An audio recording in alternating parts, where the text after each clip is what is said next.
গহপুৰ আৰক্ষীৰ বৃহৎ সাফল্য গহপুৰত জব্দ নকল সোণ আজি আবেলি প্ৰায় 4 মান বজাত গহপুৰ আৰক্ষীয়ে এক গোপন সূত্ৰৰ পমখেদি নকল সোণ জব্দ কৰে। গহপুৰৰ কনকলতা ভৱনৰ সন্মুখত দণ্ডিৰাম বৰা আৰু পৱন গায়নৰ নেতৃত্বত অভিযান চলাই AR01Q 9693 নম্বৰৰ এখন গাড়ীৰ পৰা প্ৰায় 510 গ্ৰাম নকল সোণ জব্দ কৰে।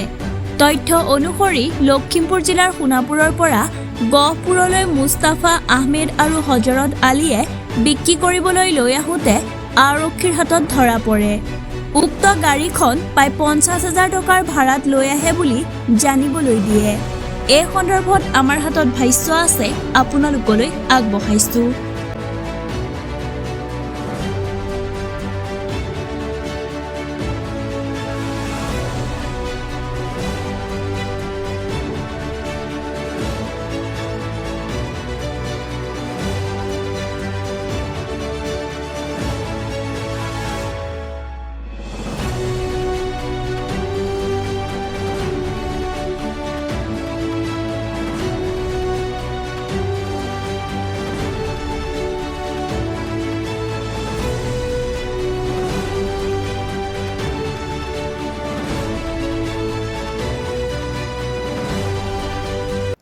নাই, আমাৰ হাতত এটা ইনফৰমেশ্যন এটা আছিলে যে আপোনাৰ লখিমপুৰৰ ফালৰ কেইজনমান মানুহে এজন মানুহৰ লগত আজি অলপ গ'ল্ড মানে হেৰি কৰাৰ কথা আছিলে। মানে তো আপোনালোকে গমেই পায়, এইটো আজিকালি ফেক গ'ল্ডৰ যিটো হেৰি চলি আছে।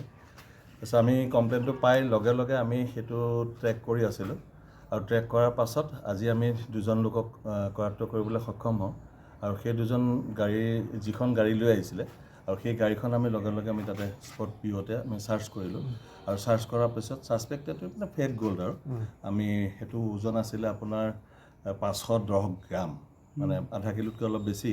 সেইটো আমি চিজ কৰিছোঁ, লগতে তেওঁৰ গাড়ীখন চিজ কৰিছোঁ, তেওঁলোকৰ মোবাইলকেইটা চিজ কৰিছোঁ। আৰু এতিয়া এখন আপোনাৰ হেৰি কি বুলি কয় এল্ট' কাৰ। মানুহজনৰ ঘৰ ক'ত, নামকেইটা মনত আছে? আপোনাৰ ডিটেইলখিনি আমি দিম অলপ পিছত, কাৰণ আমি এতিয়া প্ৰিলিমিনাৰী ষ্টেপত আছেতো। তেওঁলোকৰ ঘৰ ক'ত আছে? তেওঁলোক লখিমপুৰ চাইডত। তাত দিল্লীৰ মানুহকেইজনৰ পৰা কিমান টকা খালে? নাই, সেইটো আমি এতিয়ালৈকে একজেক্টটো ক'ব পৰা নাই। কোনোবাই কৈ আছে 5 লাখ, কোনোবাই কৈ আছে 7 লাখ। আমি এতিয়া ডিটেইল ষ্টেটমেণ্ট ল'লেহে কথাখিনি গম পাম, বা অকণ অধিকো হৈ যাব পাৰে। আপোনালোকে মানে তথ্যভিত্তিত অনুসন্ধান চলাই আছিলে? তথ্যভিত্তিত অনুসন্ধান চলাই আছে। কেইদিন ধৰি? আজি আমি প্ৰায় 3 দিন ধৰি পেলাই লাগি আছিলোঁ। আজি ক'ত ধৰিলে? আজি আমি ইয়াতে ধৰিলোঁ গহপুৰ টাউনৰ আমাৰ যিখন কনকলতা বৰুৱা চিভিল হস্পিটেল আছে তাৰ ওচৰত ধৰিছোঁ।